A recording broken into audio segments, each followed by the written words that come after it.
Bueno, ya estamos grabando, así que buenos días de nuevo a todos.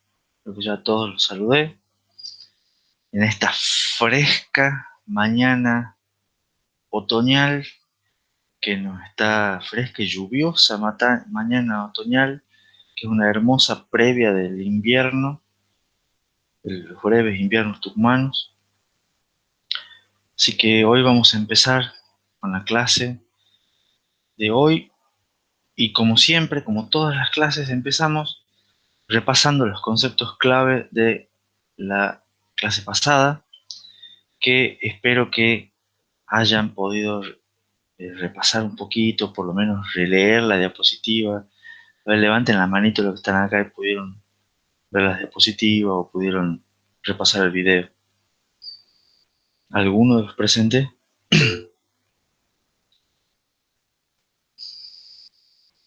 Bien, Valentina dice que vio algo. Gonzalo dice que vio algo.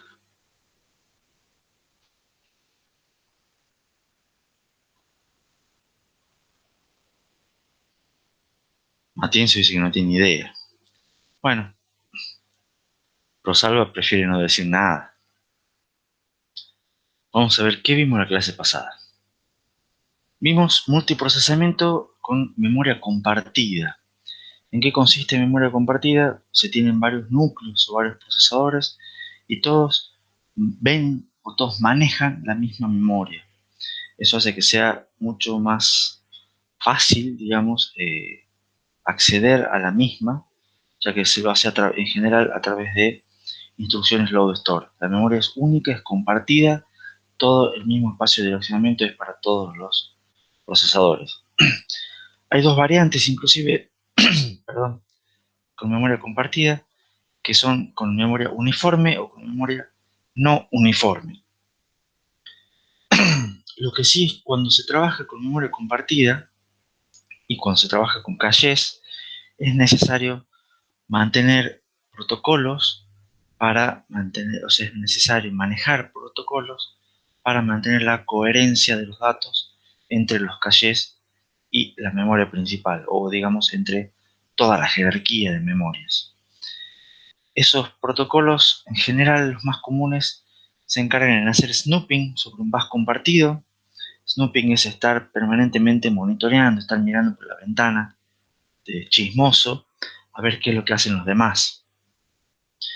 Y se basan en general, o los más comunes, los más simples, se basan en el concepto de write invalidate. ¿Qué es el concepto de write invalidate? Que es que cuando alguien hace una escritura, los demás están revisando, digamos, si hay una escritura en ese bus, y si encuentran que alguien escribió un dato que ellos tienen, entonces invalidan el dato que tienen, porque significa que ya no es el dato más actual. El ejemplo, nosotros vimos un ejemplo de estos protocolos y vimos como ejemplo el protocolo MSI, al cual le falta una letra, un estado para ser Messi. Tiene tres estados: modificado, compartido, inválido, y vimos cómo se implementa mediante una máquina de estado finito, y vimos las transiciones, digamos, de esa máquina de estado finito. Cuáles son los eventos que disparan las transiciones entre esos estados. Después les conté que no solamente hay problemas para mantener la coherencia, que es importante mantener la coherencia de los datos, sino que a su vez puede haber un problema de falsa coherencia. ¿Cuándo ocurre un problema de falsa coherencia? Generalmente cuando los bloques son grandes, los bloques de caché son grandes y pueden almacenar variables independientes en el mismo bloque. Entonces puede ocurrir que distintos procesadores estén escribiendo permanentemente distintas variables, pero como las variables están en el mismo bloque, se estén permanentemente inhabilitando, invalidando el mismo bloque de caché y estén generando muchísimos fallos que con otra organización de los datos, o sea, poner las variables en distintos bloques, son fallos que no ocurrirían y serían todos aciertos.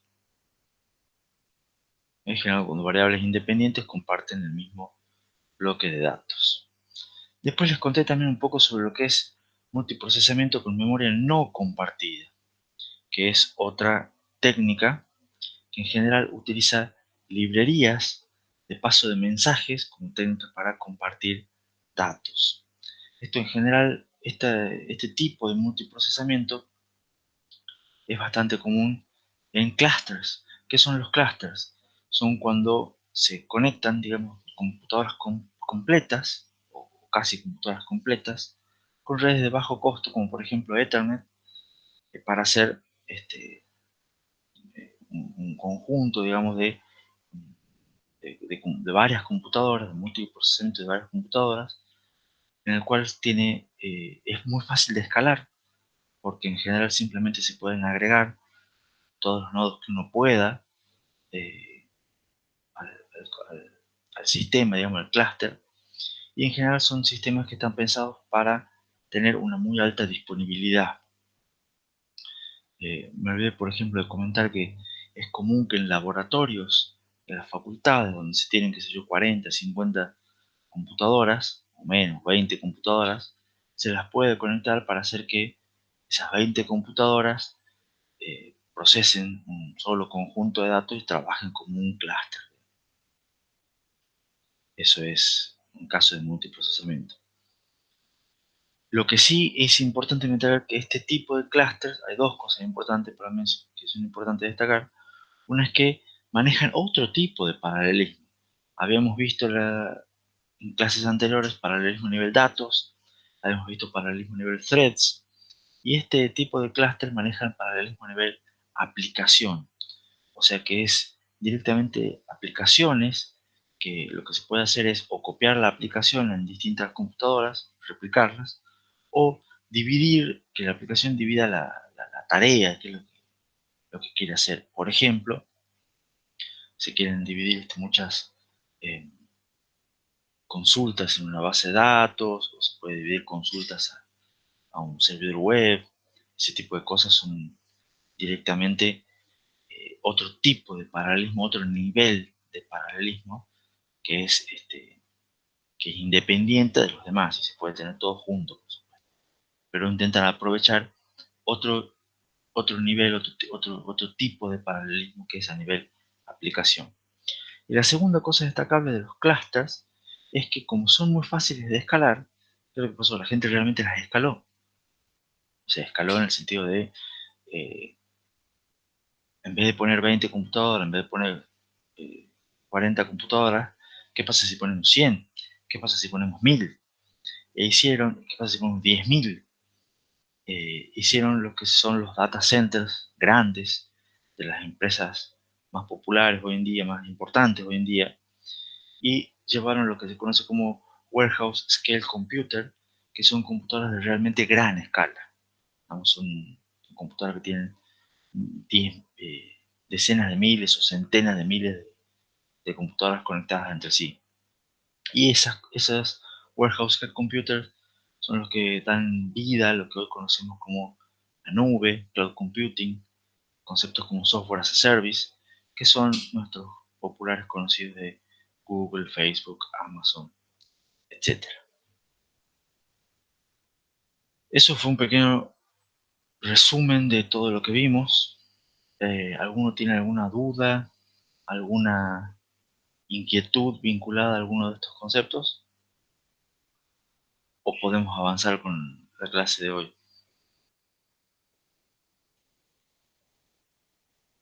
La clase de hoy es ver un par de cositas nuevas y ya cerramos el tema de procesamiento paralelo.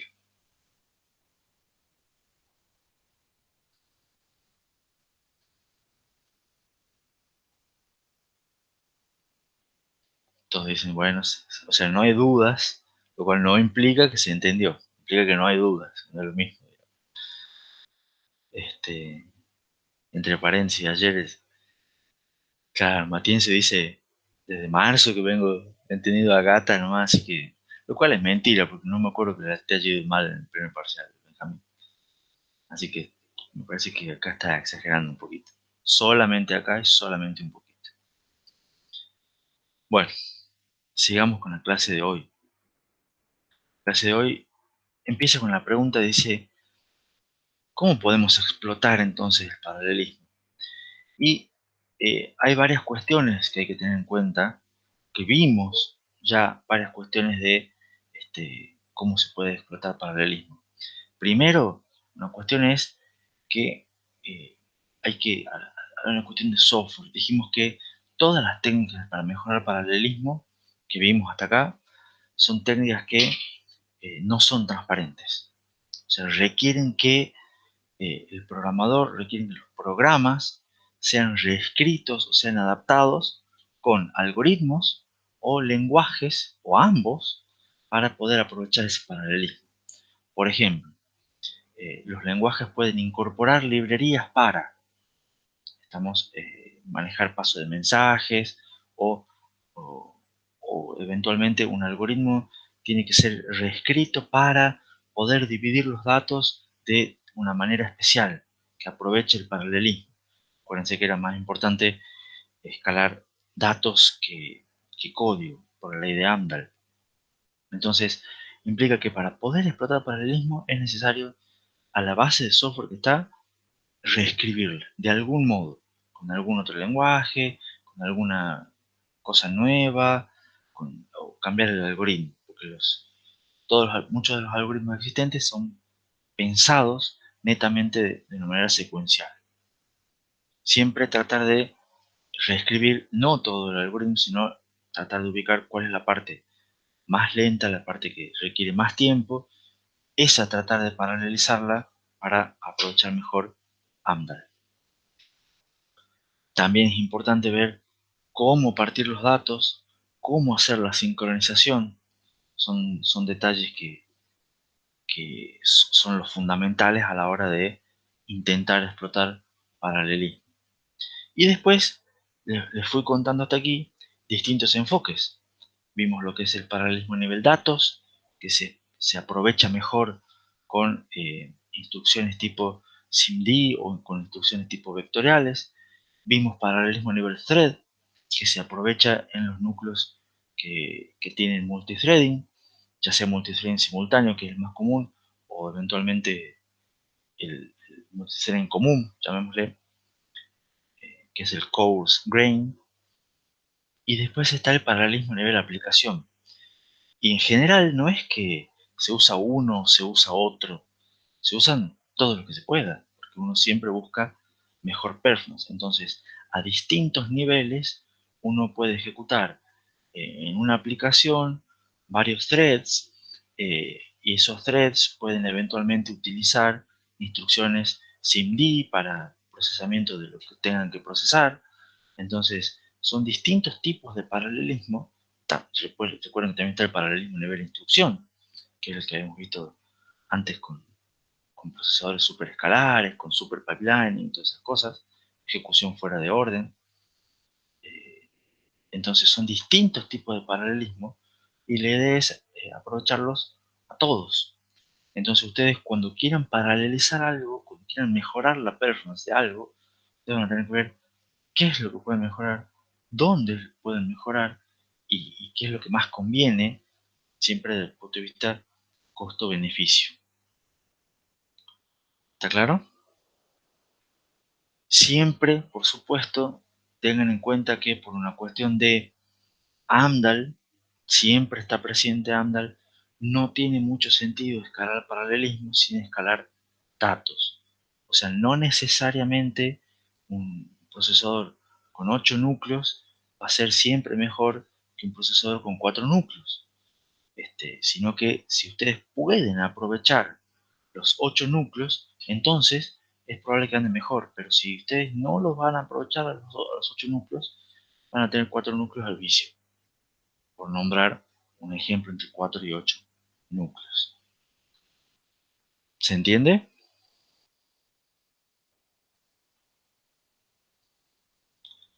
Ahora, la idea, como les dije, es tratar de explotar al máximo el paralelismo en todos los niveles posibles.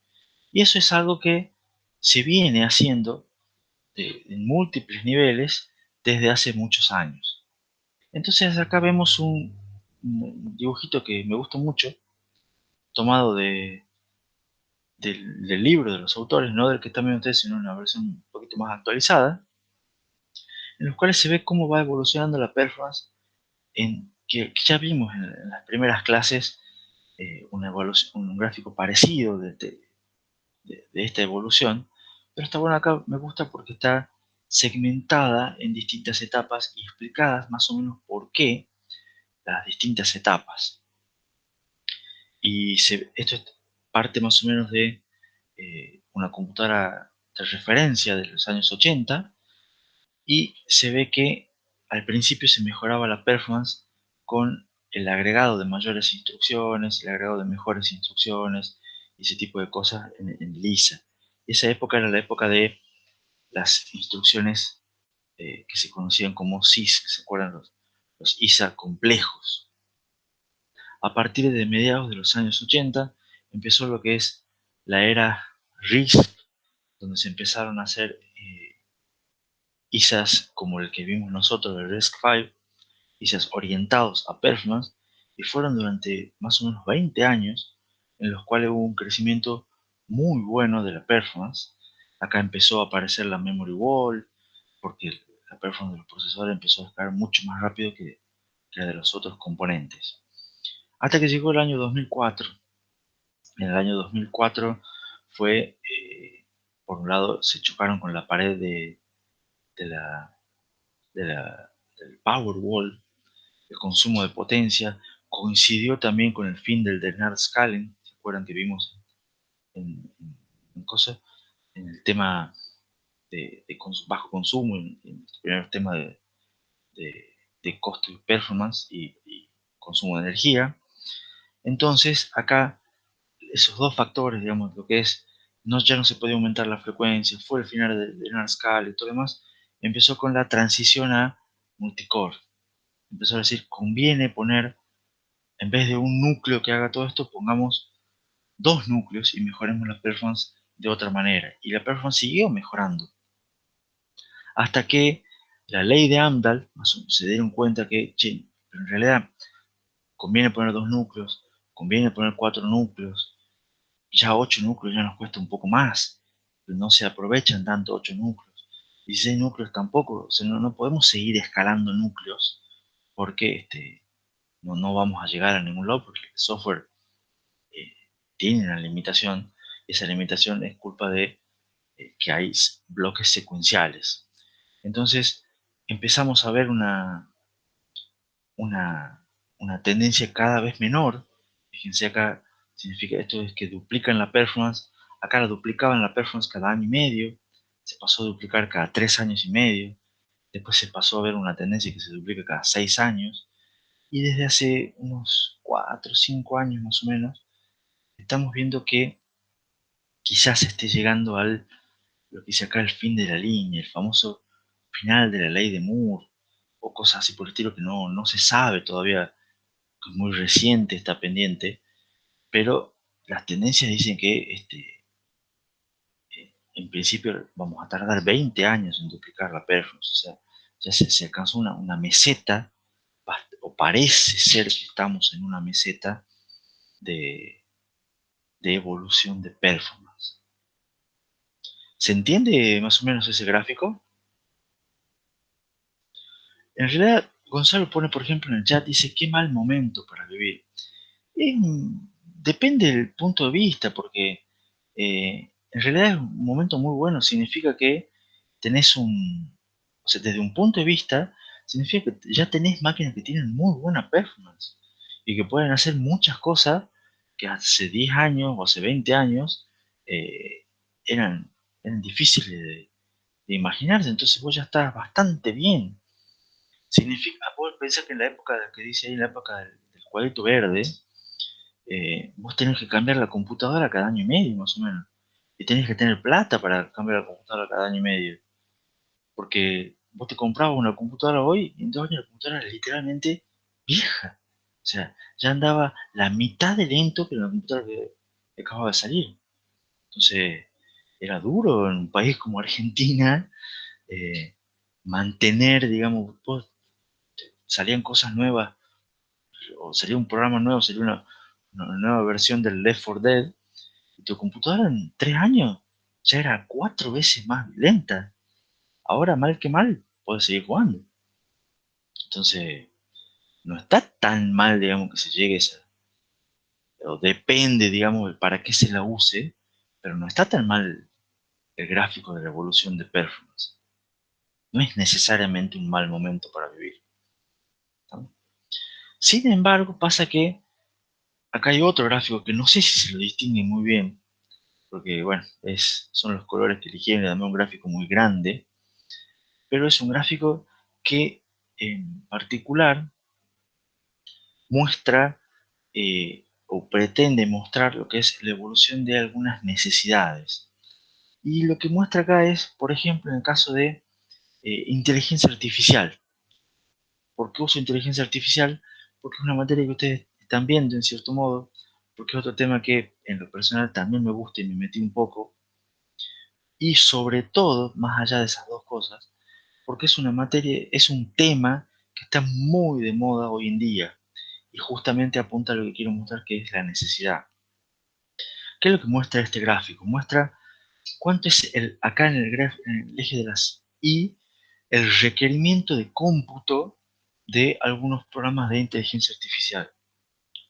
Y en el eje de las X, una evolución temporal.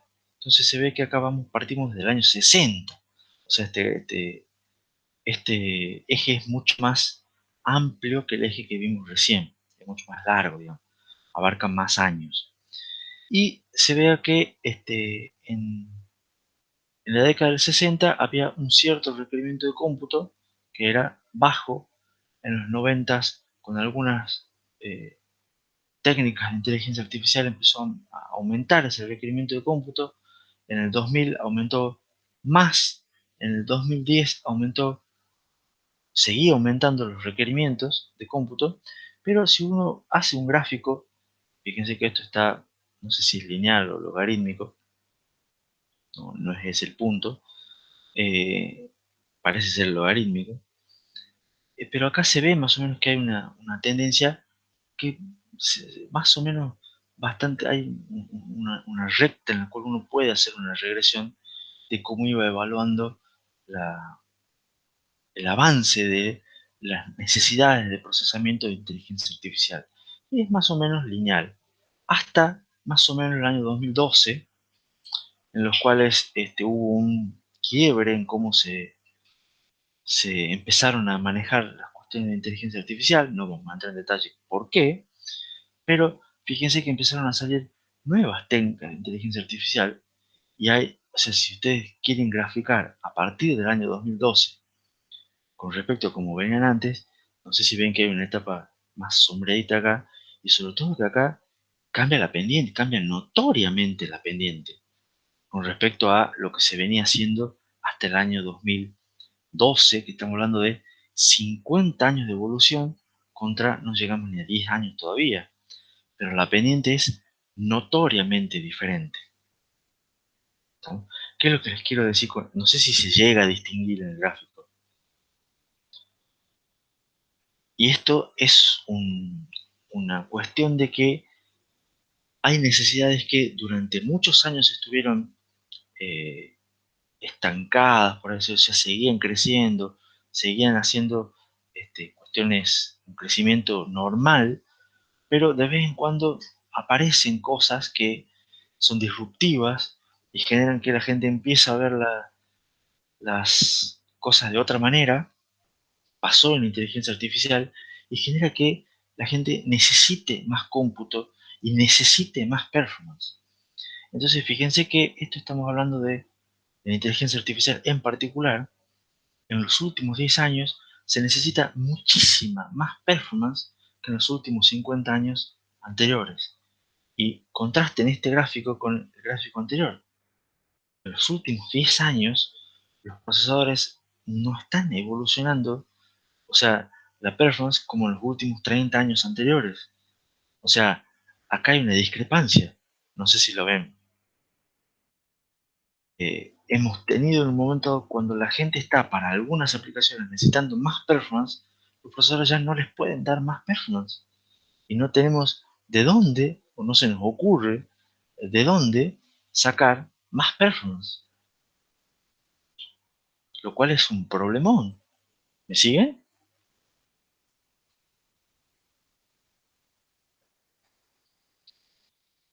Ese problemón plantea que probablemente haya que, quizá es una pregunta, haya que cambiar en cierta forma cómo se diseñan los procesadores. ¿Por qué? Porque la tendencia no es buena. La tendencia actual implica que los procesadores van a duplicar la performance en 20 años. Y las tendencias de eh, requerimientos de ciertas aplicaciones o de ciertas cuestiones de los usuarios plantean que necesitan un mayor aumento de performance. Y como dice Mateo, que lo había dicho en el chat, y a propósito me hice el sonso, es un momento de, che, necesitamos pensar las maneras, pensar cómo hacemos las cosas de una manera diferente. Es un momento de innovar, quizá. Lo había dicho Mateo, yo, yo lo leía su comentario, pero no lo quise mencionar a propósito, y capaz que haya que buscar alguna manera rara de empezar a hacer las cosas. Y hay algunas maneras, ya hay algunas ideas dando vueltas, ¿no?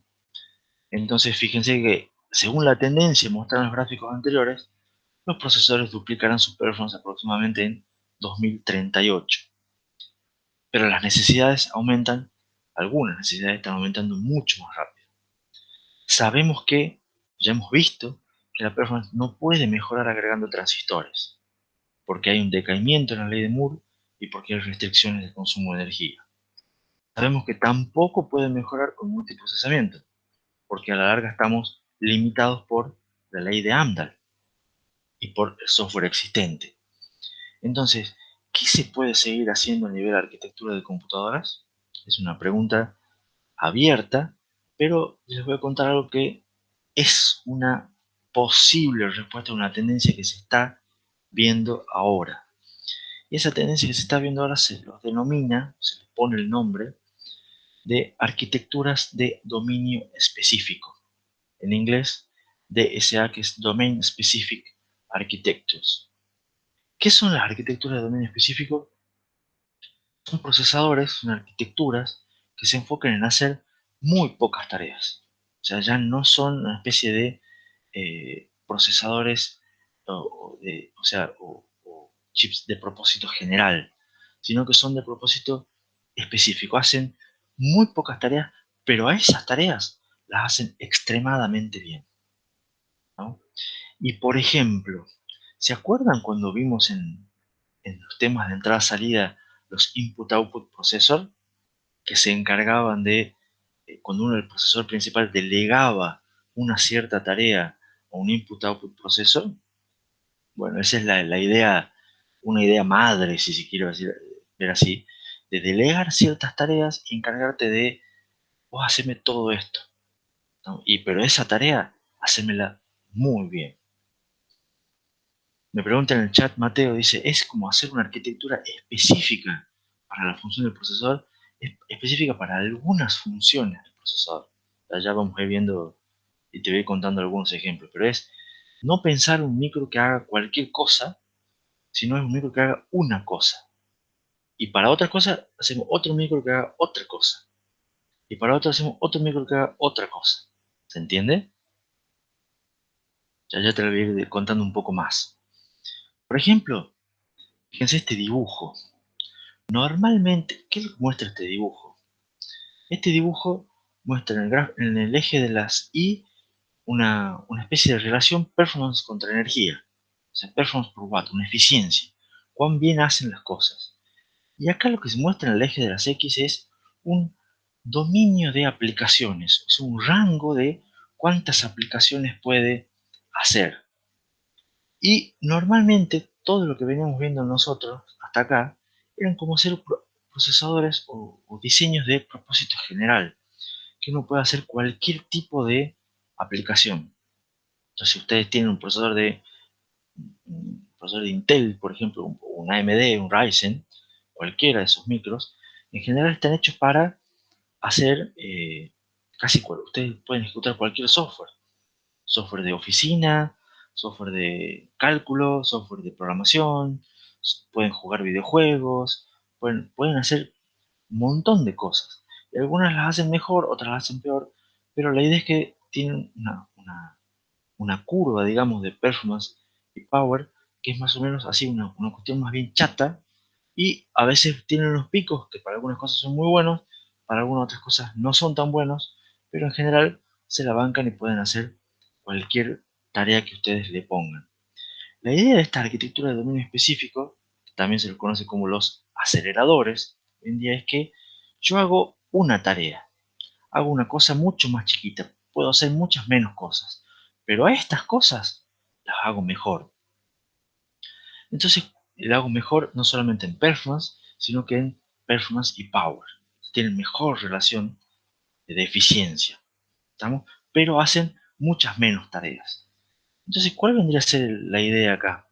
La idea de ser, en vez de tener un procesador que pueda hacer cualquier cosa, ¿qué pasa si reemplazamos a ese procesador por uno que haga esto, más uno que haga esto, más uno que haga esta tercera tarea, más uno que haga esta cuarta tarea, más uno que haga esta quinta tarea? Entonces, si en vez de tener uno muy bueno, muy grande, muy eficiente para hacer un montón de cosas, lo reemplazamos por estos cinco, puedo obtener muchísima, o sea, por la suma de estos cinco, que son distintos entre sí, no es un multinúcleo, este, no es un multicore necesariamente con memoria compartida, todos los núcleos iguales. Acá son cinco cosas totalmente diferentes. Pero si las puedo reemplazar por estas cinco cosas diferentes, puedo llegar a tener una relación, una performance mucho más alta y una relación performance power, o sea, performance por watt, mucho más eficiente. Entonces, Mateo dice en el chat, por ejemplo, me recuerda la idea de la placa de video. Eh, espera un segundito, Mateo, con el spoiler, por favor. Contenete. Menos mal que no vemos series juntos. La idea de estas arquitecturas de dominio específico son que en general cambian, o sea, mejoran la eficiencia, pero disminuyen su flexibilidad.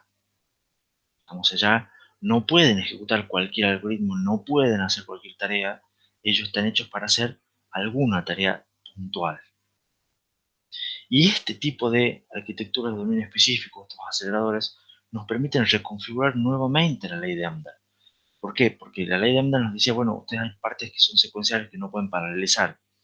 La idea acá es que digamos, las partes secuenciales se hacen o se ejecuten en los procesadores específicos para hacer partes secuenciales y las partes que se puedan paralelizar o que se puedan dividir de otra manera se hagan en los procesadores específicos para hacer la otra parte. Entonces ya no es que haya, o sea, ya no podemos dividir en el mismo procesador un factor F de una parte sí y una parte no. Acá directamente se dividen y cada uno hace su tarea de la mejor manera posible. Entonces, para ver un ejemplo conocido, o un ejemplo en el cual no es estrictamente así, pero sí sigue esta idea de la arquitectura de dominio específico, son las placas de video, como dijo anticipadamente Mateo en el chat. Y por ejemplo, fíjense, para comparar un aspecto nomás, para ir dándose una idea de qué es una arquitectura de dominio específico, son las placas de video, que son arquitecturas totalmente diferentes de la que vimos en la materia. En la materia yo les mencioné un par de veces GPU, pero no vimos casi nada de arquitecturas de placas de video, pues son muy distintas, ¿no? Comparando hoy, por ejemplo, un procesador de servidores del año 2018 con una placa de video, más o menos también de hace 3 años, una NVIDIA que tiene una arquitectura P100, es de la arquitectura, ¿no? No es exactamente la placa de video. Creo que son algunas de las 2080, 2070. Fíjense que, ¿qué factores comparo? ¿Cuánto es el máximo paralelo posible? O sea, ¿cuántas, llamémosle, instrucciones o threads puede ejecutar simultáneamente? ¿Qué frecuencia tiene? ¿Qué ancho de banda tiene la memoria principal? ¿Y cuánto es la latencia de un acceso al caché de nivel 1? Son esos 4 parámetros que los comparo. Y fíjense que en frecuencia, el GPU tiene mucha menor frecuencia. O ponerlo no mucho menor, tiene menor frecuencia, es un tercio de la frecuencia. O sea, el procesador tiene por lo menos 3 veces o 4 veces la frecuencia de una placa de video. Sin embargo, fíjense que en el paralelismo, la placa de video tiene por lo menos 100 veces, puede ejecutar 100 veces o más threads simultáneos o hilos simultáneos o instrucciones simultáneas como quieran que el procesador de Intel. O sea, el procesador, que el CPU. Entonces tiene menor frecuencia, o sea, no tiene técnicas de super pipelining, no le importa el camino crítico, entonces bajan un poco de cuestiones de frecuencia, ya bajen el consumo por ahí, pero agregan paralelismo en otro nivel. Hacen otras cosas y en vez de hacer 25 cosas, 30 cosas simultáneas, hacen 3000 cosas simultáneas. ¿Está claro? Eso es, por ejemplo, hace que sean ideales para aplicaciones que tienen mucho paralelismo, pero las hace más lentas para aplicaciones con poco paralelismo. Entonces, acá conviene que ciertos tipos de aplicaciones, ciertos tipos de código se hagan en un CPU y otro tipo de código se ejecuten en una placa de video. Fíjense los accesos a memoria. Una placa de video tiene caché, tiene un caché nivel 1, pero tiene una latencia de 80 ciclos. O sea, para que la placa de video acceda a su caché, necesita 80 ciclos. O sea, es lentísimo el caché de nivel 1. Pero bueno, a ella le sirve. Pero fíjense que cuánto es el ancho de banda memoria. Es 10 veces más alto. O sea, tienen un caché que es más lento, pero los caminos o el ancho o la comunicación con la memoria principal es muchísimo más ancha, es 10 veces más ancha. ¿Qué significa? Es ideal para traer muchos más datos de un solo saque y los guardan y después los van accediendo lentamente a esos datos. Pero a la memoria principal los traen mucho más rápido, o sea, o mucho más, con una manguera mucho más grande, si lo quieren ver así. Después lo acceden lentamente, pero no tienen, o sea, de distinto tipo de acceso a memoria. Por ejemplo, una GPU es ideal para aplicaciones con cálculos en los cuales se pueda predecir su acceso en el tiempo y se pueda anticipar los accesos a memoria. Son con técnicas como por ejemplo la prebúsqueda. Entonces son cosas regulares, uno puede ir anticipando y mientras tiene los accesos al caché que son lentos, yo voy haciendo otras cosas. ¿Se entiende?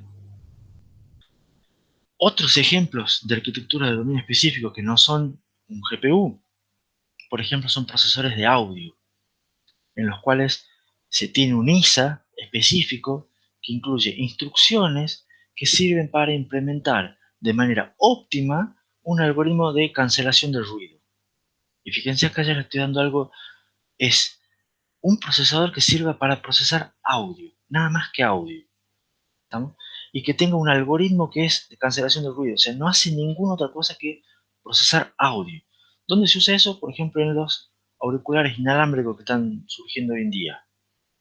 Estamos muy bajo consumo porque tienen que, los famosos, los iPods o cosas así por el estilo, AirPods o como se llamen, digamos, eh, tienen muy bajo consumo, tienen muy bajas cosas. Google sacó unos auriculares hace poquito que te traducen automáticamente en 40 idiomas también. Entonces, eso tiene algoritmos muy tuneados, pero hacen solamente eso. Claro, no hacen otra cosa porque son procesadores para auriculares. Otro ejemplo, procesadores para inteligencia artificial. Salieron como las necesidades, les conté yo en la diapositiva anterior, y no pueden ser cubiertas ni siquiera por placas de video. Entonces salen procesadores específicos que tienen arrays, por ejemplo, de hardware, que implementan de manera mucho más eficiente algoritmos de multiplicación de matrices. Hacen solamente esas cuestiones de inteligencia artificial. ¿Estamos? No hacen ninguna otra cosa. Pero a esas cosas las hacen muy bien. ¿Me siguen hasta aquí? Entonces, ¿qué podemos reducir con esos ejemplos? ¿Cuáles serían arquitecturas de dominio específico? ¿O cómo serían las características esenciales de algo que sea una arquitectura de dominio específico? Por un lado, pueden tener un paralelismo masivo, o sea, muy masivo. Estamos hablando de no tener 8 núcleos o 4 núcleos, 16 núcleos. Estamos hablando de que tienen 1000 núcleos, por ejemplo.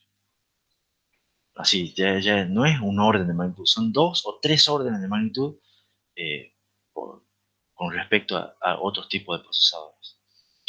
Otra característica es que son altamente especializadas. Por ejemplo, explotan al máximo el principio de localidad. ¿Estamos? Cuando van a traer datos, no traen uno, no traen el dato, traen todo lo que puedan, todo lo que le vayan a necesitar, se fijan en mejorar muchísimo ese tipo de cosas para explotar lo máximo que puedan el principio de localidad.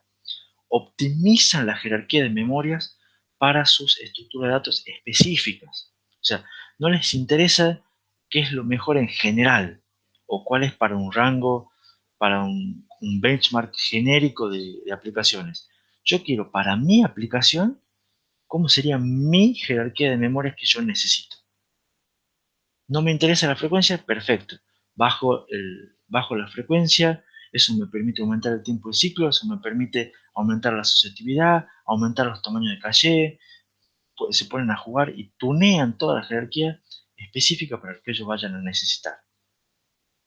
La idea también apunta a que reducen todos los overhead por comunicaciones al mínimo, ¿no? ¿Qué protocolo de coherencia es un problema? Lo reducimos, el protocolo de coherencia, reducimos lo que haya que reducir. Tratan de todo lo que sea overhead, eliminarlo, ¿no? Inclusive, fíjense, pueden tener operaciones especiales, o sea, instrucciones específicas, pueden tener tipos de datos especiales, o sea, son ISAs que pueden estar tuneados para, yo les había dicho, un ISA se diseña teniendo en cuenta tipos de datos más comunes, bytes, caracteres, enteros, puntos flotantes, son los datos más comunes. Bueno, acá dicen, no, nosotros trabajamos con otro tipo de datos, entonces se pueden hacer instrucciones y tipos de datos específicos para eso y dejar de dar soporte a caracteres, bytes o enteros, si es que no los van a usar. Inclusive, por ejemplo, puede haber arquitecturas de dominio específico que tengan ISAs, que tengan tamaños de palabra no convencionales. O sea, ya no le tienen por qué tener 32 bits o 64 bits. Pueden ser arquitecturas de 40 bits o arquitecturas de 24 bits, por ejemplo. Y fíjense cómo nosotros en toda la materia venimos viendo algo fijo de 32 bits, 64 bits, porque esta es palabra santa. Acá ya directamente estamos pensando en, se puede patear el tablero y hacer una cosa totalmente diferente. Siempre y cuando nos lleve a tener las ventajas de performance y de eficiencia que se pretende. Y para hacer esto, la idea también se basa en un codiseño entre hardware y software. La idea es hacer las dos cosas juntas.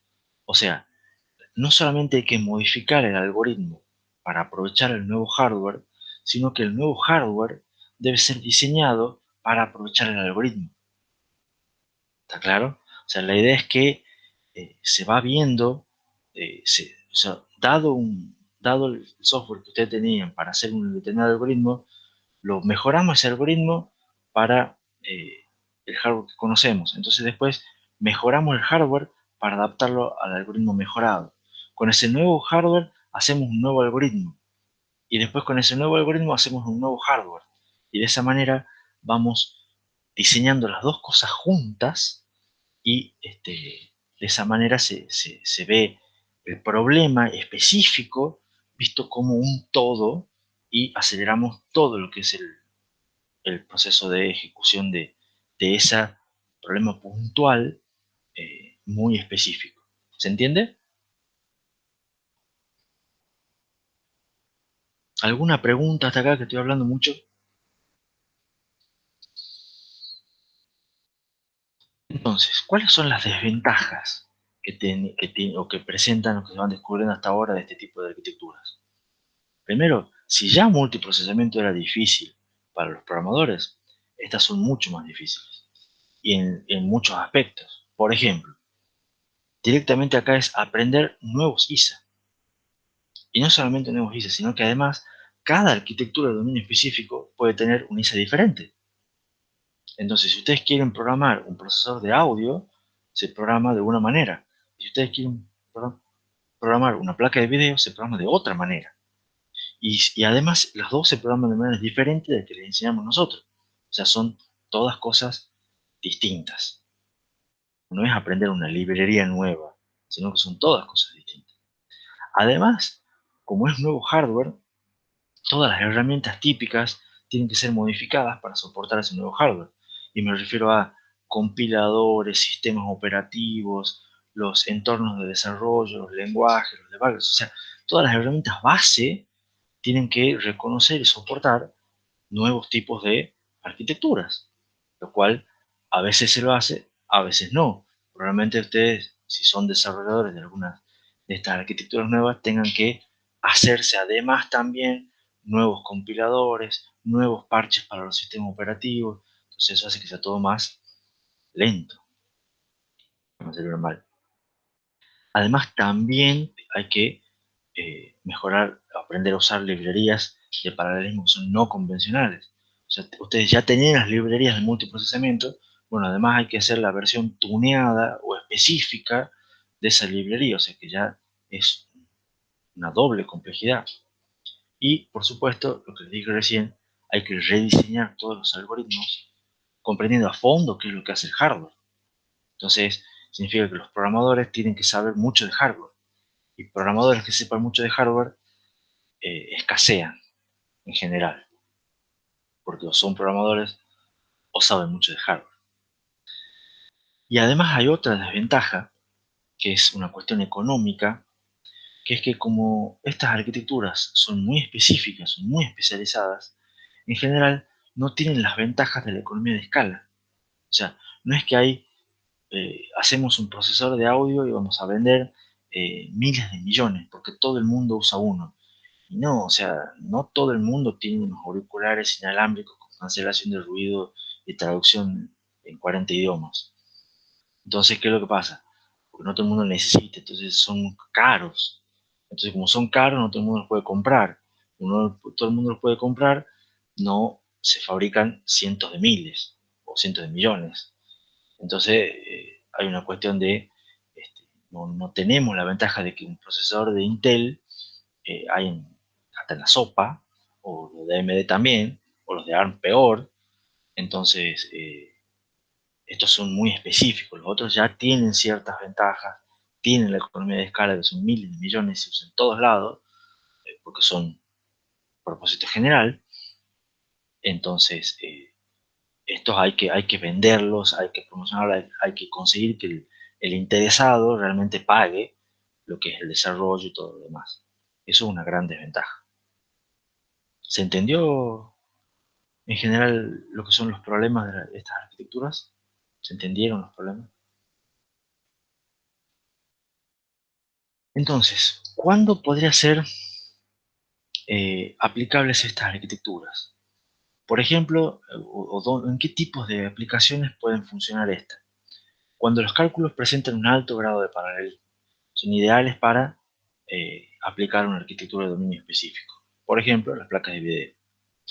Cuando los cálculos presentan una cierta regularidad, son muy estables en intervalos regulares. Cuando hay que hacer más o menos siempre lo mismo, vamos para una arquitectura de dominio específico. Cuando los cálculos presentan mucha localidad y necesitan pocos accesos a memoria, vamos para un dominio específico. Cuando los cálculos necesiten pocos dígitos de precisión y no sea necesario tener una alta precisión para cálculos científicos, vamos para un dominio específico. ¿Cuándo no son buenas estas arquitecturas? Por ejemplo, cuando no se admite mucho paralelismo, cosas como bases de datos transaccionales, porque las transacciones se pueden hacer múltiples transacciones en paralelo, pero no todas que apunten a lo mismo, o sea, son todos datos diferentes. Entonces ahí son algoritmos que no son ideales para todavía, por lo menos, no se ha descubierto cómo hacerlos de dominio específico. o por una cuestión de costos, aplicaciones que no tengan demanda suficiente. Por ejemplo, quiero hacer estudios genéticos.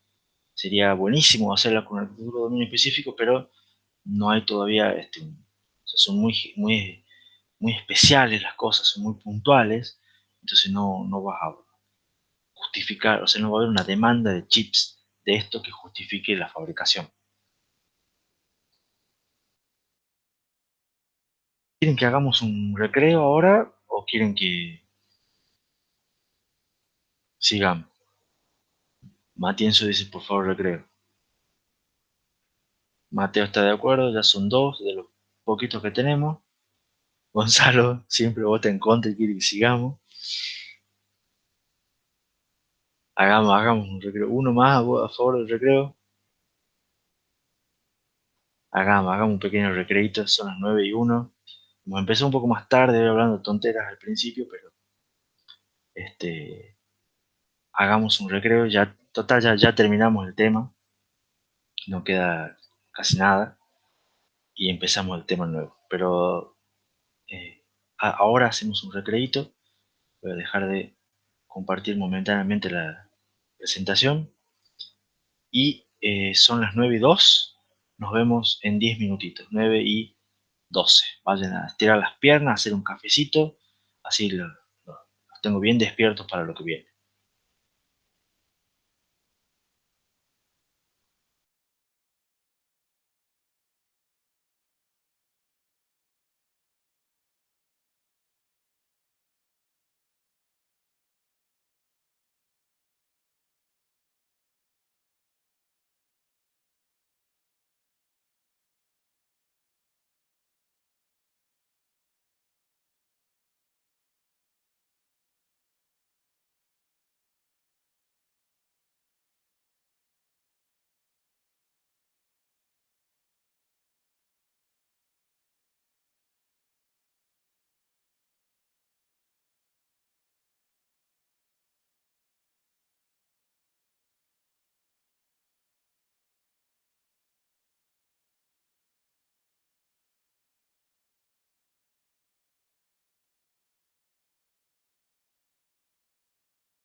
Bueno, les comento que yo ya estoy de vuelta. Si alguno quiere hacer una pregunta, en un par de minutitos arrancamos. Rearrancamos.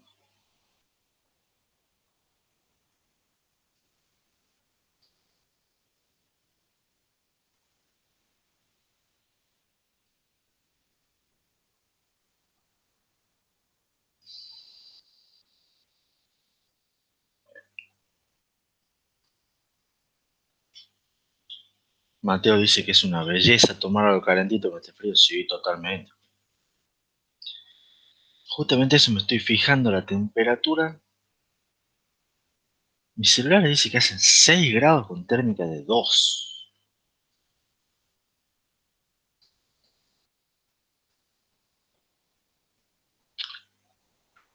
Mientras vos estabas durmiendo, Benjamín, antes de arrancar la clase, estábamos comentando con los presentes que realmente es una ventaja tener que estar por lo menos en la casa y no tener que salir a la calle, ni estar en la facultad con el chiflón de viento que seguramente debe estar en la quinta en este momento.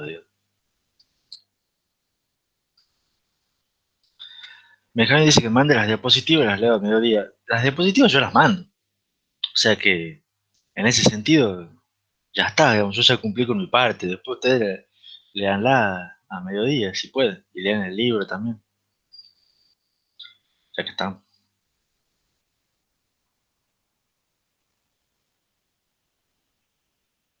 Y Benjamín se hace la víctima diciendo que yo los amenazo y los obligo a venir.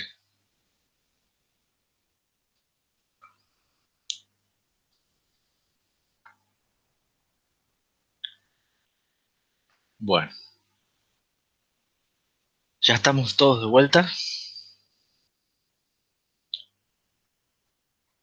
¿Cómo seguimos con el cronograma? Cronograma, hoy terminamos el tema 16, ya nos quedan 4 diapositivos, creo, una cosa así. Empezamos el tema 17, no es que terminamos el 16 y nos vamos a la casa, como pretendería seguramente Benjamín.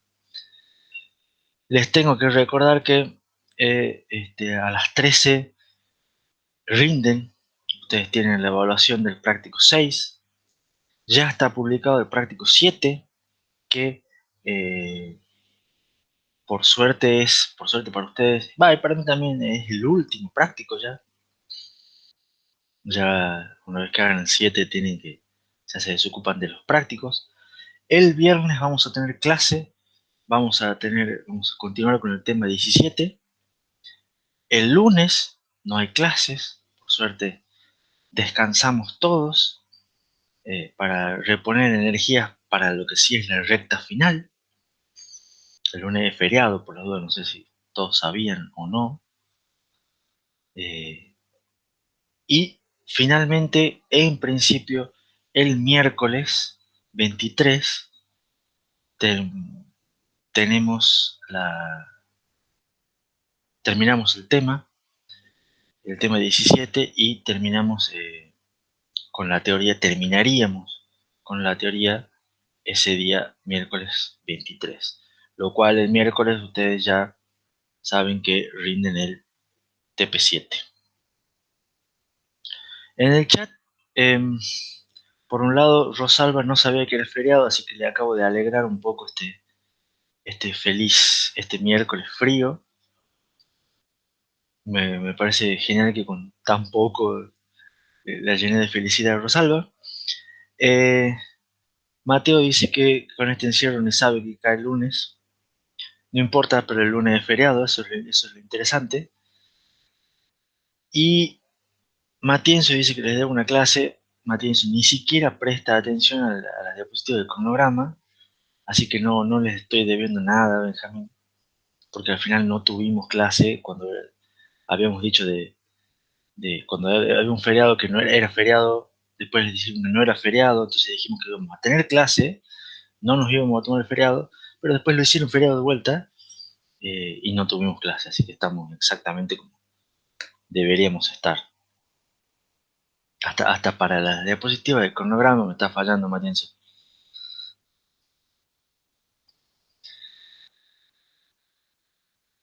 Pero bueno, eh, dudas con el cronograma. Rosalba ya está pensando que va a poder dormir cuando el domingo y el lunes.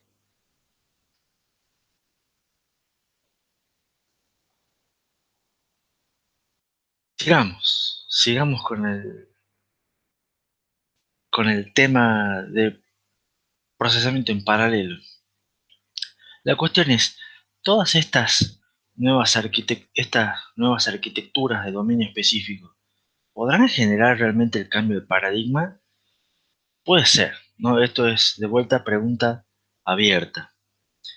Porque hasta hoy en día, yo les vengo mencionando desde el tema uno, la guía de diseño de los procesadores y de los sistemas son las tres P: Price, Performance y Power, ¿no?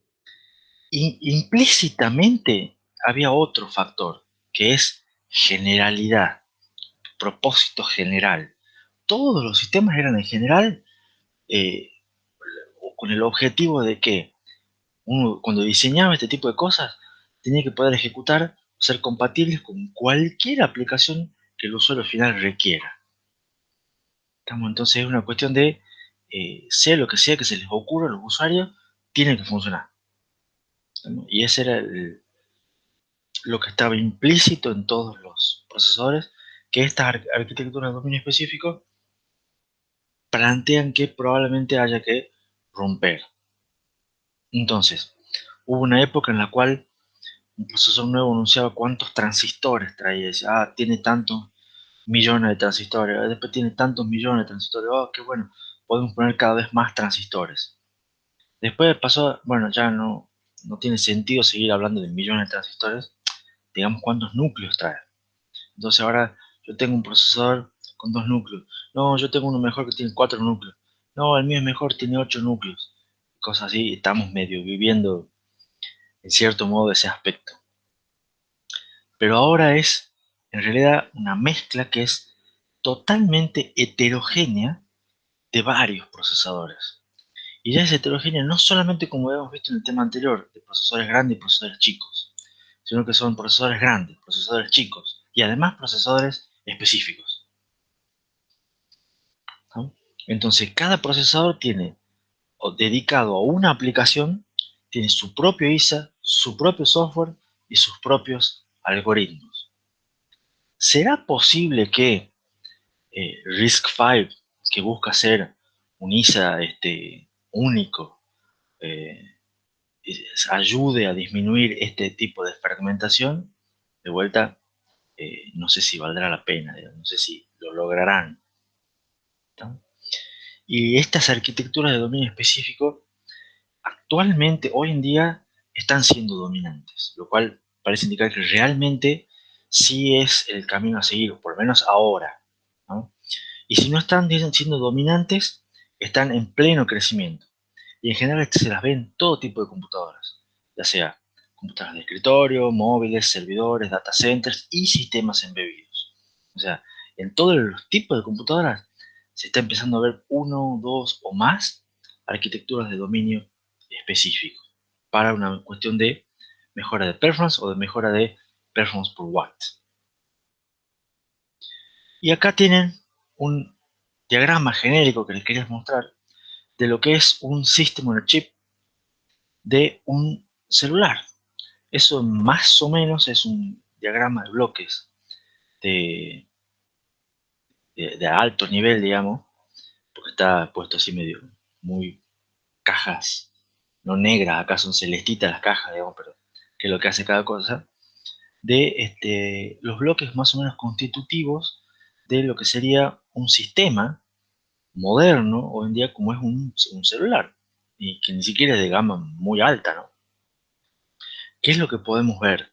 Que por un lado tienen un procesador común de propósito general, que es un multinúcleo, que tiene, por ejemplo, 8 núcleos, 4 grandes, 4 chicos, en este caso núcleos de ARM, cada uno con su caché. Estos son los 4 núcleos grandes, los 4 núcleos chicos, cada uno con caché L1, con caché L2, un caché nivel 3 compartido, ¿no?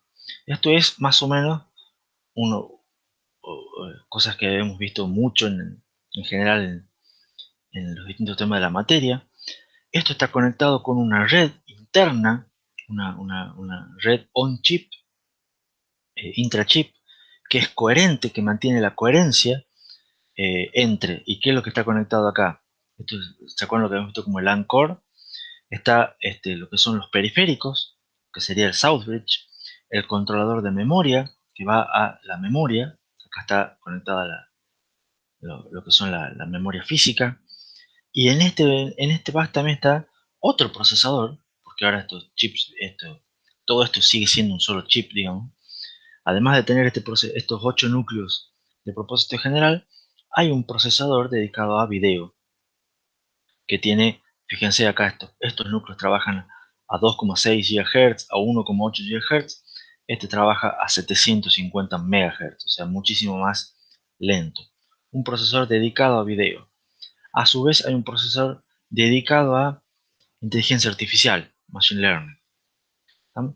Y después también hay acá otro bus, y ven la jerarquía de bases, este de algún modo está conectado con el bus anterior, y acá tenemos otros procesadores, fíjense, un procesador de video, un procesador de display, son otros procesadores, además del procesador gráfico.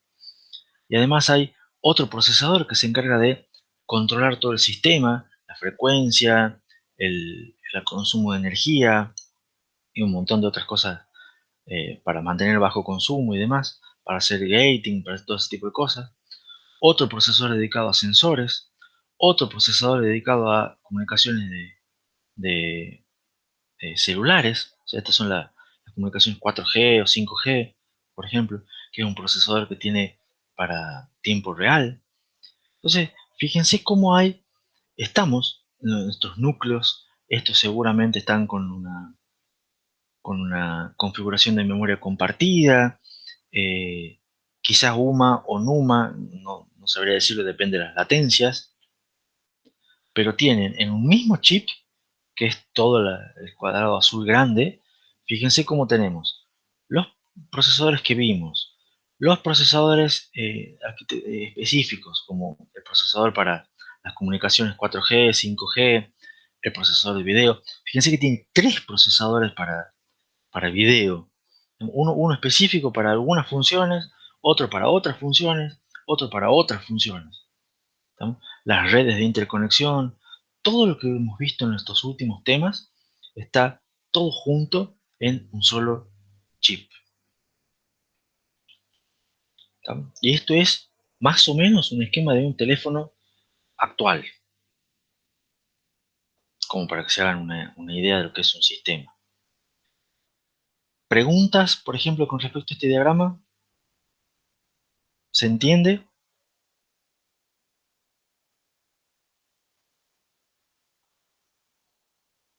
¿O se me durmieron?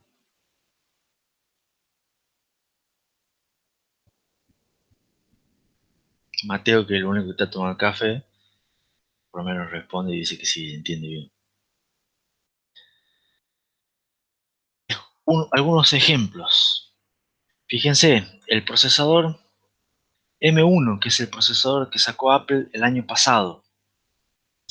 Ese procesador tiene, creo que algo ya les había mencionado, 4 procesadores de alta performance, que son los Firestorm, y 4 procesadores de alta eficiencia, o si quieren baja performance pero menor consumo de energía, que son los Ice Storm. Eso les conté cuando vimos la arquitectura Big.Little, ¿se acuerdan? Pero además de esos 8 núcleos, tiene un procesador de video, tiene una GPU, que además esa GPU tiene 8 núcleos. O sea, ya vamos, fíjense, en realidad no es que cuántos núcleos tiene el procesador M1. Bueno, 8 son los comunes, los que uno suele hablar, pero tiene un montón de núcleos. A su vez tiene un procesador, además, para redes neuronales, para inteligencia artificial. Y ese procesador para redes neuronales tiene 16 núcleos. Fíjense que es diferente. Además tiene otro procesador para procesamiento de imágenes, valga la redundancia, que es distinto del GPU. Y además tiene otro procesador que se encarga de aspectos de seguridad. Entonces fíjense cómo en realidad es un solo, lo que hoy conocemos como un microprocesador, pero en realidad tiene un montón de procesadores, un montón de microprocesadores en el mismo chip. Es todo un sistema en el chip. Otro ejemplo, el que vimos ya varias veces en la materia, el Exynos 9820 que se usa en el Samsung S10. Tiene dos procesadores M3 hecho a medida, que tiene un excelente paralelismo a nivel de instrucción y para aplicaciones single thread. Tiene además dos procesadores Cortex A75 que configuran los 4 de alta performance y además 4 procesadores de alta eficiencia. La misma configuración 4+4 del de arriba. Y además tiene un procesador de video de 12 núcleos, un procesador especializado para redes neuronales de 2 núcleos, tiene un procesador para el módem, para, para todas las distintas redes de comunicación. Esto es bastante parecido a lo que les mostré recién. Mateo me dice en el chat, parecería que los celulares utilizan más todas las innovaciones que vimos en comparación de las PC. En cierto modo, hay, no sé si todas, pero hay muchas innovaciones que provienen de los celulares. Y por una cuestión de que es un mercado altísimo que evoluciona muy rápido. La gente cambia de celular. ¿Cada cuánto tiempo cambias de celular y cada cuánto tiempo cambias de PC? Hoy en día, ¿no? Hay toda una cuestión económica de fondo, digamos. O sea, ¿por qué? Porque las PC son bastante buenas. O sea, ya hemos visto esa, esa meseta de performance. O sea, una PC es bastante coherente. En cambio, el celular todavía le pueden mejorar ciertas cosas, entonces le pueden agregar algo, le pueden cambiar algo y te va mejorando las prestaciones, te va mejorando las cosas, manteniendo la batería y cosas así por el estilo y sacan un celular nuevo. Y vos te lo compras, o la gente que puede se lo compra. Otro ejemplo de arquitecturas de dominio específico, que también tiene que ver con Samsung. Se había dicho que a partir del 2020 iba a incorporar en todos sus procesadores, todos sus celulares, algunos núcleos RISC-V. No sé si al final lo hicieron. No tengo noticias de que lo hayan hecho realmente. Que eran porque para el procesamiento de redes 5G decía que era mejor hacerlo con RISC-V. Otro núcleo encargado específicamente para el procesamiento de los sensores de imágenes, o sea, para las cámaras.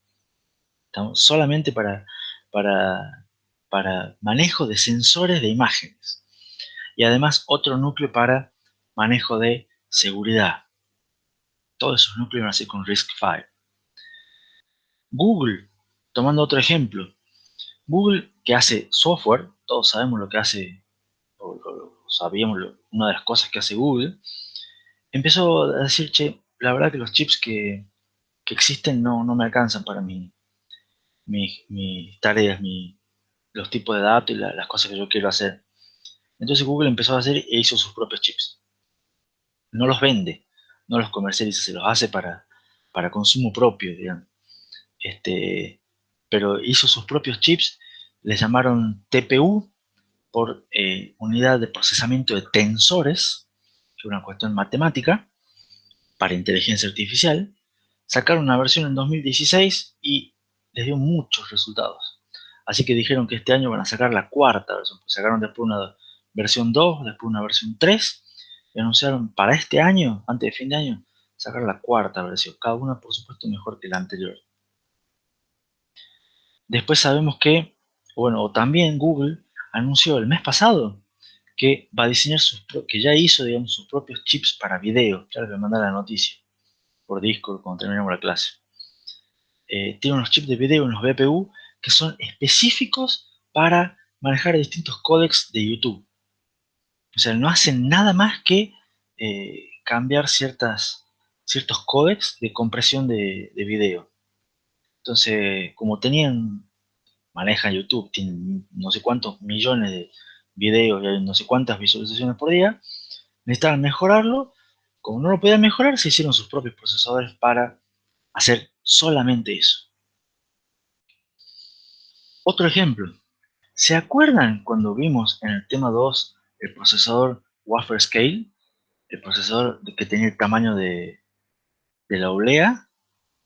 Eso es otro ejemplo de arquitectura de procesamiento, arquitectura específica. Es el chip más grande de la historia y hace solamente una sola tarea, que son aplicaciones de inteligencia artificial. No hacen nada más. Ese chip, por ejemplo, tiene 18 gigabytes de memoria SRAM. O sea, no tiene memoria dinámica. Estamos empezando por ahí, no tiene DRAM. Todo es caché, si lo quieren ver así. Toda la memoria es local. De esa manera evita problemas con la jerarquía. ¿Se acuerdan cuando les decía? Son, diseñan su jerarquía de memoria específico para lo que quieren hacer. Bueno, estos tipos lo hicieron. Y es un ejemplo de arquitectura de dominio específico. Dicen que son muy buenos haciendo lo que hacen. Todavía sigue siendo aquí hay que ver si realmente funciona. Entonces, cuando empezamos tema 1, yo les mostré esta noticia, de la cual no voy a entrar en detalles ahora. Ustedes después leanla la noticia y van a ver que ahora, pues yo les decía, ¿para qué aprendemos estos temas? Estábamos hablando de cuáles eran los temas que íbamos a aprender. Era para poder entender esta noticia. Entonces ahora, que ya estamos llegando al final de la materia, leanla de vuelta y van a ver que habla cosas como IPC, habla cosas como que tiene 8 núcleos con 32 megas de casi nivel 3, habla cosas como que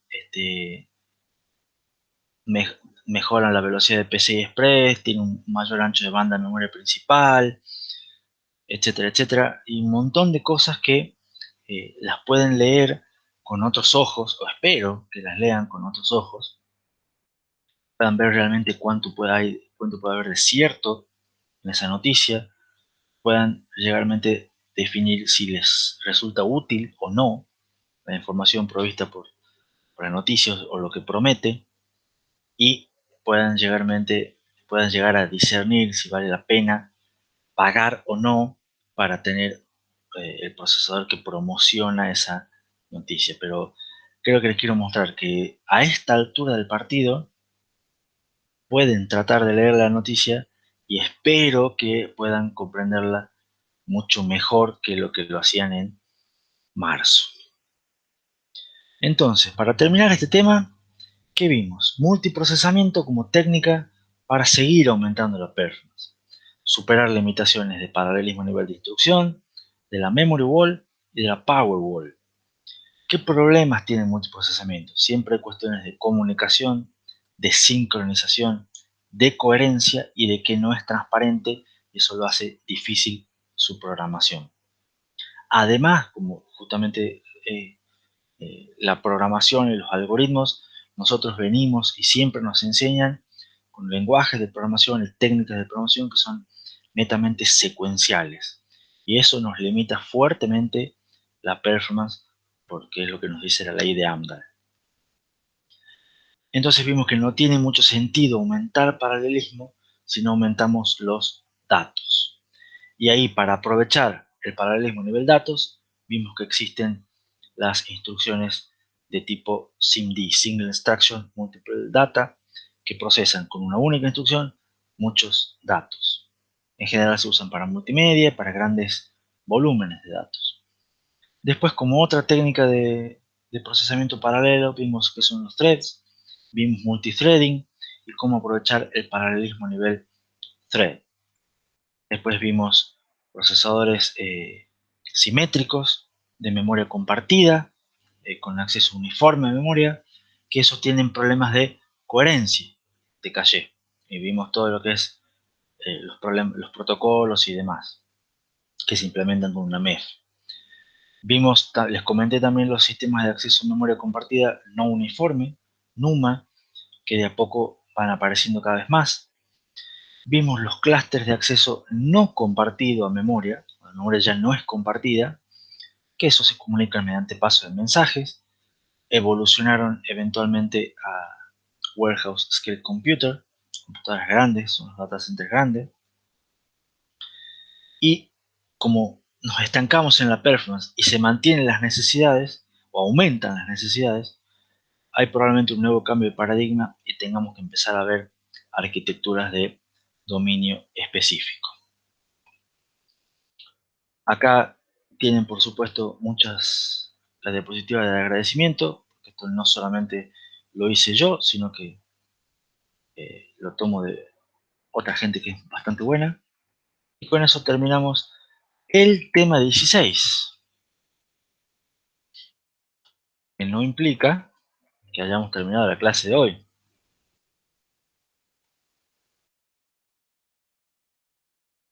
Nada de dormir, Gonzalo. Nos quedan por lo menos 15 o 20 minutos. ¿Alguna pregunta?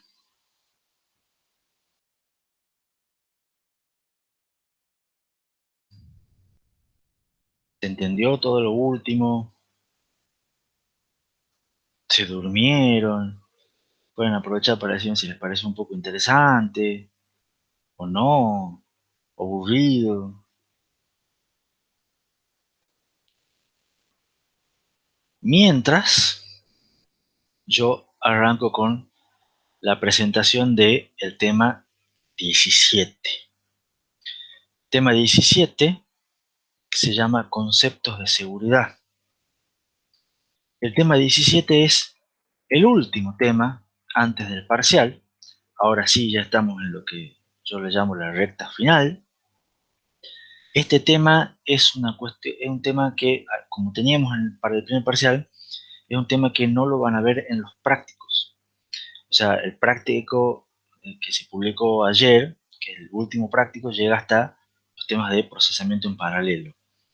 Pero este tema de seguridad sí va en el parcial. O sea, lo van a tener que estudiar, lo van a tener que prestar atención, pueden hacer consultas en el canal de teoría, en Discord como siempre, y puede haber en el parcial, pero no van a ser ejercicios muy prácticos, sino pueden ser preguntas teóricas o ejercicios que parezcan prácticos, pero que en el fondo tengan algunos conceptos de teoría vinculados a este tema. Eso quiero que quede claro. No es que no va en el parcial, va en el parcial, pero desde el punto de vista teórico, que es lo que vamos a ver ahora. ¿Qué es lo que vamos a ver? Bueno, todos esos temas, cuál es el nuevo problema que ocurrió, que se descubrió hace poco, un montón de cuestiones relacionadas a distintos tipos de ataques y de problemas de seguridad, cómo se solucionan, si es que se solucionan, y cuáles son las perspectivas que hay de este tema que también es novedoso.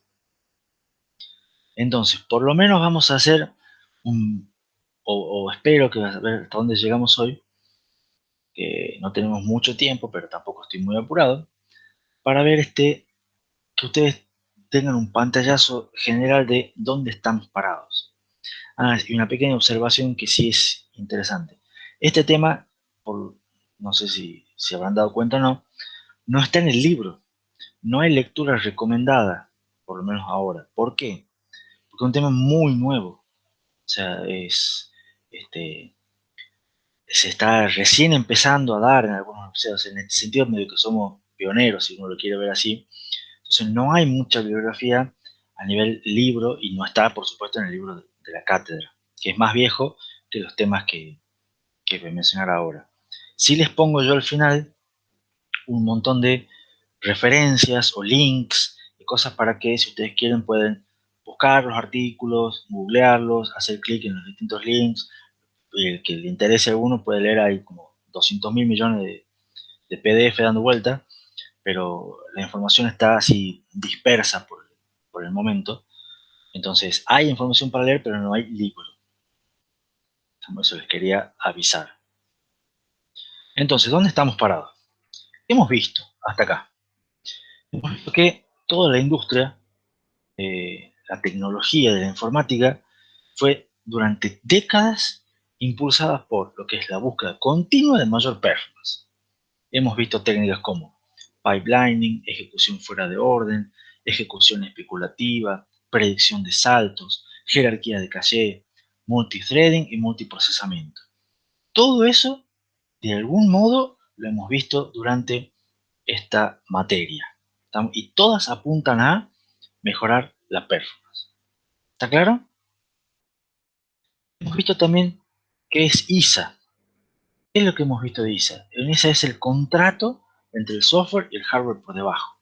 Es el modelo visible al programador. O sea, los programadores dicen, esto es lo que esto es lo que tiene la máquina, esto es lo que hace la máquina. ¿Está? Es lo que se muestra. Un ISA define todo lo que es el repertorio de instrucciones, los niveles de ejecución privilegiados, o sea, modo usuario, modo supervisor, los mecanismos utilizados por el sistema operativo, cómo se hace el manejo de excepciones, cómo se hacen los cambios de proceso, cómo es el modelo de memoria. ¿No? Pero el ISA normalmente no maneja, no muestra lo que son optimizaciones al hardware. Se dice, yo esto te lo muestro así. ¿Cómo lo hago internamente? Eso es secreto mío, no tenés que conocer tantos detalles. Algunos detalles te puedo contar, otros detalles no hace falta que te los muestre. Sobre todo es independiente de cuestiones de temporización. O sea, no te va diciendo qué es lo que pasa primero o cuánto tiempo hay entre un retardo y otro. Si ustedes, por ejemplo, el año pasado vieron el manual de ARM, en general es muy poco específico de cuánto dura una instrucción, qué es lo que pasa con las instrucciones. ¿Por qué? Porque hay muchas implementaciones diferentes de un mismo ISA. ¿No? Entonces, lo importante es que si hay un programa que respeta las especificaciones del ISA, se garantice que la ejecución es correcta en cualquier implementación diferente. ¿Está claro? ¿Vamos bien con este pequeño repaso? ¿Qué más vimos?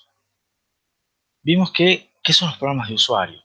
Los programas de usuario en general usan las instrucciones no privilegiadas, porque son los que menos permisos tienen.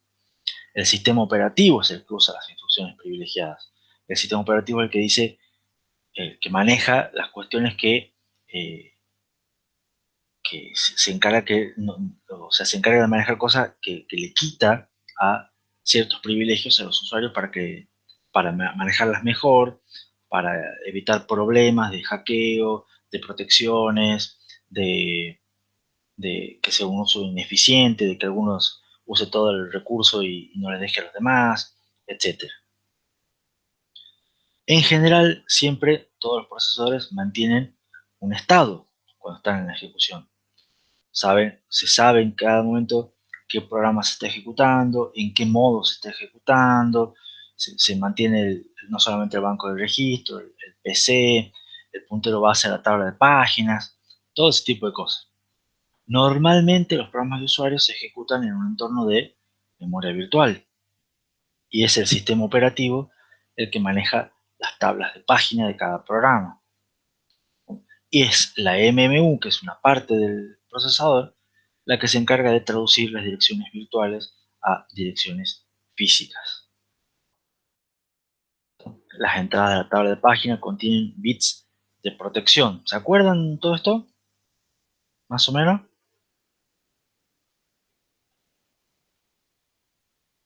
¿Alguno que mienta que sí? Bien, Rosal. Y la idea es que los programas de usuario no acceden directamente al hardware, esas cosas, sino que siempre solicitan servicios al sistema operativo a través de llamadas al sistema. Y es el sistema operativo el que se encarga de hacer todo el cambio de proceso y guardar el estado. Después hace poquito acabamos de terminar de ver multiprocesamiento. ¿Qué vimos de multiprocesamiento? Que los procesadores modernos están compuestos por varios núcleos. Normalmente trabajan con memoria compartida y manejan protocolos para mantener la coherencia. También poseen, en general, multithreading. Dijimos que eran pocos threads, pero que solían tener 2 threads usualmente para mejorar ese otro tipo de paralelismo. sí o sí manejan una jerarquía de cachés, por eso necesitan los protocolos para mantener la coherencia. Siempre y cuando tengan la observación de que los núcleos trabajan siempre con el caché de nivel 1, y es la jerarquía que funciona para transparente llevar todos los datos necesarios al nivel 1. Y también vimos que los cachés son usualmente no bloqueantes, o sea que a pesar de que tienen un fallo, tienen varios puertos y pueden seguir sirviendo algunos otros accesos a memoria.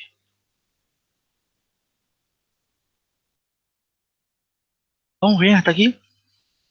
Eso es un mini repaso de todo lo que vimos o algunos aspectos importantes que vimos en lo que vamos en toda la materia hasta aquí.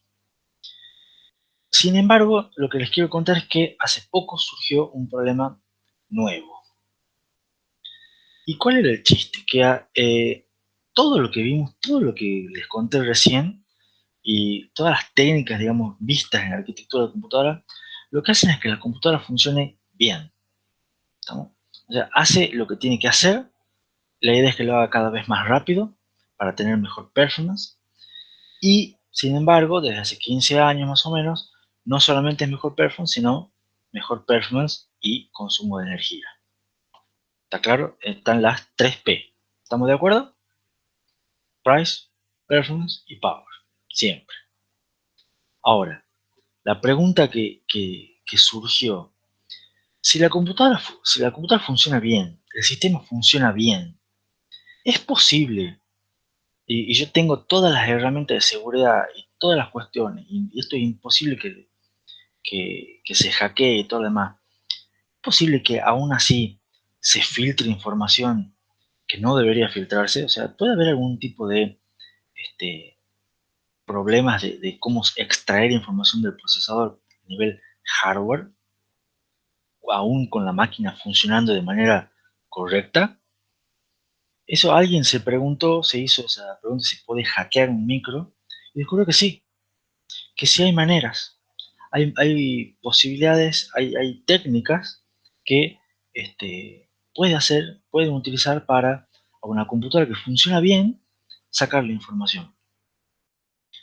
¿Y cómo lo hacen? Mediante lo que se conocen como ataques de tipo side channel, o sea, ataques laterales, si lo quieren ver así, que no van directo, no van al grano, sino que van por el costado, van dando la vuelta, nadie los ve venir y eh, logran cumplir con su objetivo del ataque de filtrar información. Entonces, quiero terminar la clase de hoy contando un poco qué es un ataque de tipo side channel y qué derivó todo esto. Los ataques de tipo side channel son ataques basados en mediciones físicas, por primero, o sea, buscan medir temperatura, buscan medir tiempo, son todas mediciones físicas, no buscan CPI, no buscan duración o cantidad de instrucciones, ningún otro parámetro, sino parámetros físicos. Y además parámetros físicos indirectos. O sea, no es que quieren medir algo estrictamente puntual, sino miden algo a través de otra cosa. ¿Se entiende? Siempre hay una indirección en el medio. Por eso es que son laterales. Y la idea es que, como digo, no buscan debilidades inherentes, o sea, no buscan bugs, sino que buscan que cuando un sistema funciona normalmente, produce ciertas variables físicas. Y esas variables físicas pueden dar información sobre el sistema. Por ejemplo, se mide la duración con un reloj de ciertas operaciones. Se mide cuánto es el consumo de energía o la temperatura que disipa un sistema cuando está haciendo cierto trabajo. Se mide el sonido. Tratan de medir cómo es el sonido que produce cierto sistema cuando está procesando cierto tipo de datos. Se miden tiempos de tipeo. Tienen que ver con cuando el usuario presiona teclas. Entonces, siempre tiene que ver con cuestiones físicas y con cuestiones indirectas. Esto no es una idea nueva, siempre estuvo dando vueltas de toda la gente que paranoica con la Guerra Fría y ese tipo de cosas, ahí empezaron con estos ataques al channel, pero hace poco tiempo tuvieron un resurgimiento inesperado. ¿Por qué? Porque a alguien se le ocurrió hacer, bueno, no solamente los procesadores, sino también las placas de video, porque a alguien se le ocurrió hacer ataques de tipo side channel a los caches. Y te dicen, pero ¿por qué los caches? ¿Qué tienen que ver pobres caches? Mediados del 2017, gente dijo, che, ¿qué pasa si medimos esto? Publicaron sus resultados en enero del 2018 y tiraron una bomba increíble a nivel, digamos, toda la industria de lo que es arquitectura de computadoras y demás, con una cosa que fue sí, una bomba tremenda. No quiero decir nunca antes vista, pero con un impacto todavía tremendo, digamos. Y el chiste es que, o cuál es la idea base, la jerarquía de memoria altera la velocidad de acceso a un dato. O sea, la latencia para ustedes cuando van a buscar un dato no es siempre igual, sino que el dato se accede más rápido cuando está más cerca del procesador. O sea, eso sabemos cómo funciona la jerarquía de memoria. Las memorias más rápidas están más cerca del procesador.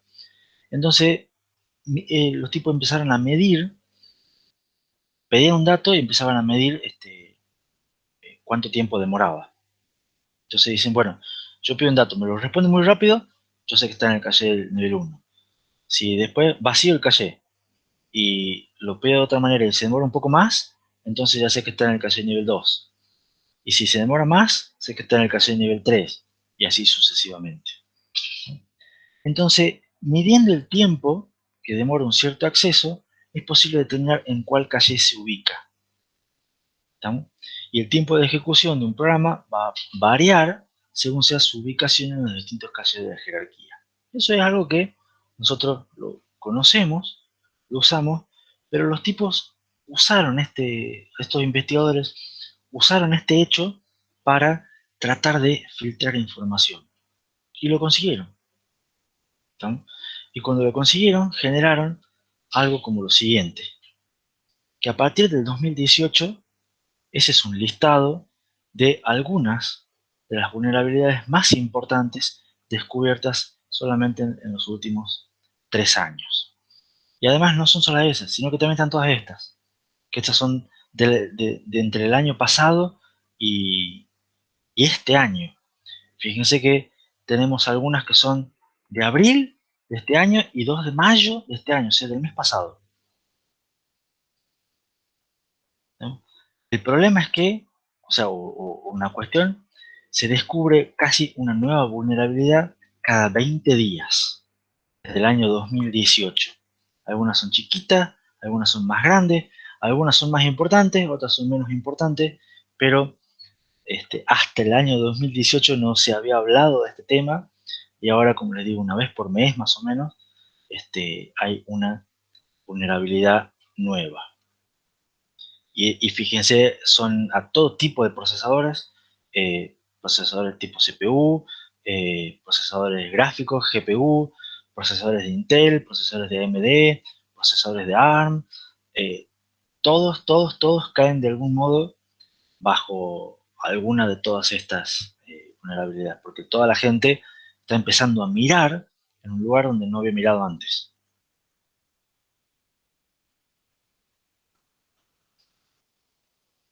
¿Me siguen hasta aquí?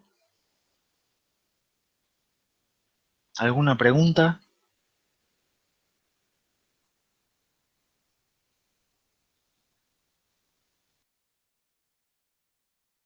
El tema de esto es que lo bueno, no se conoce que ninguna de las vulnerabilidades haya sido realmente explotadas. Entonces son todas, no son, no son ¿cómo decirlo así? No son fallas que alguien las explotó todavía, ¿estamos? Sino que son fallas que existen y como son difíciles de explotar, se las ha descubierto antes de que alguien las explote. Eso es algo bueno entre todo. Sin embargo, algo malo es que no es fácil solucionarlas a la mayoría de las vulnerabilidades, porque afectan cuestiones inherentes al diseño de cómo se hacen los procesadores modernos. Les voy a mostrar algunas de ellas y vamos a hablar cuáles son las cuestiones que afectan. Y en general, como no hay soluciones, lo que hay son lo que se conoce como paliativos, o sea, en inglés mitigation, o sea, es tratar de minimizar el impacto, minimicemos los daños. El problema está, no lo podemos corregir, pero tratemos de que no sea tan grave. ¿Se entiende? Esos paliativos pueden ser tanto de hardware o pueden ser de software. Y su idea, como les dije recién, es reducir el impacto de la vulnerabilidad. Normalmente eso implica una reducción de performance, que dependiendo de la aplicación puede ser una reducción de performance de entre el 5 y el 20%, lo cual no es menor. Y por supuesto, con varias aplicaciones tiene una media de alrededor del 10%. Fíjense que ustedes hemos hecho un montón de cosas para ganar performance, sin embargo ahora tenemos algo que perjudica la performance. ¿No? Y bueno, esta sí ya la dejaría para la clase que viene. ¿Se entendió un poco la idea de cuál es el problema o cuál es qué es lo que pasó a partir del 2018 que está afectando todas las cuestiones que están surgiendo, que todos los días, todos los meses hay vulnerabilidades nuevas, se descubren vulnerabilidades nuevas?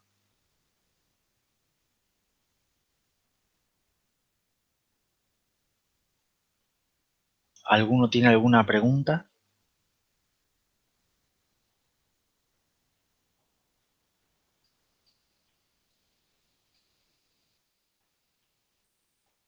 Bueno, si no hay preguntas,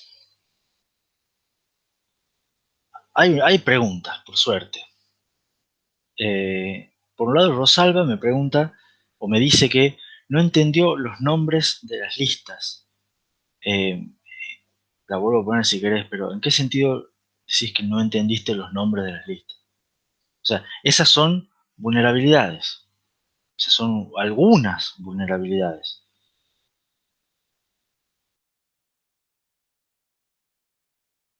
Como de vuelta, por ejemplo ahí, ¿no? No las vamos a ver a todas, de hecho no vamos a ver casi ninguna de todas esas, pero simplemente lo que le quería mostrar son dos diapositivas rápidas con muchas que existen, con nombres raros, con cosas muy extrañas. Voy a tratar de explicarles algunas para decir más o menos cómo se clasifican, porque empezaron a surgir vulnerabilidades de todo tipo. Lo que le quería mostrar, lo importante es que son un montón, tienen nombres raros, algunas más divertidos, otros menos divertidos, algunas van por un lado, otras van por el otro, hay cualquier cosa. ¿Estamos? Y lo importante es lo que también dice esta diapositiva abajo, eh, todos los meses hay una nueva. ¿Estamos? Entonces, uno más nueva. O sea, más o menos son 15, 20 por año que están saliendo. Desde el 2018, de manera continua. Entonces es una cuestión que no podemos, o sea, la industria de arquitectura de computación no puede mirar para otro lado y hacerse el sonso.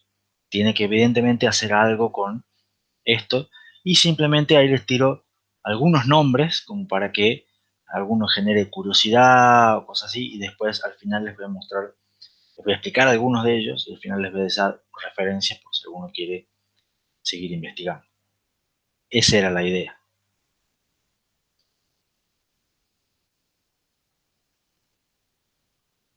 Atilo tiene otra pregunta, pero tiene que ver con bases. Esa yo diría que sí podés, pero dejo la grabación, eh, me despido y quédate un ratito más y te respondo todas las preguntas que quieras. Pero ya no es parte de estrictamente de la clase. ¿Alguna otra pregunta relativa a este tema?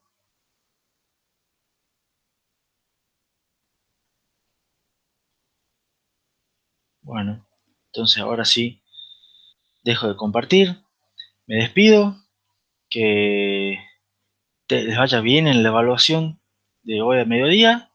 Ojalá saque todos nota alta y los vemos de vuelta el viernes a la mañana. Así que, chau chicos, hasta el viernes, si Dios quiere.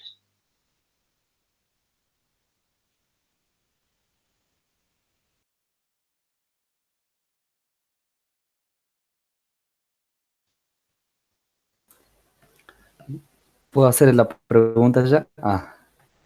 Dame 2 segunditos.